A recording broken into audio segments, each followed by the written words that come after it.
هر بشر د خپل مسؤلیت ترڅنګ په ځانګړې توګه د خپلو راتلونکو اولادونو مسؤلیت په غاړه لري. زموږ په پښتني یا په کل کې په افغاني ټولنه کې یو شی چې خورا مروج دی. تر ډېره پورې خلک اولادونو ته د ګټې وټې پیسو پیدا کولو دپاره لارې چارې وښیي.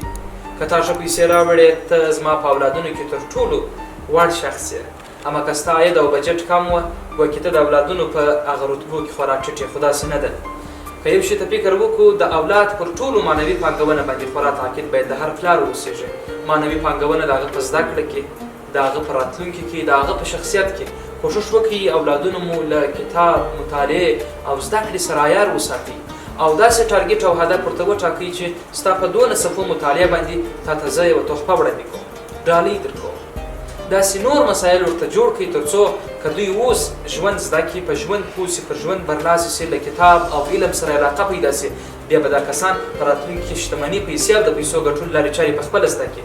او که دوی په اوایلو کې یوازې پر مادیاتو باندې فکر جوړ سي، له هغه څخه بیا په معنوي برخه کې توقع ښه کار نه دی او توقع ورڅخه د خلاف لرې خبره ده.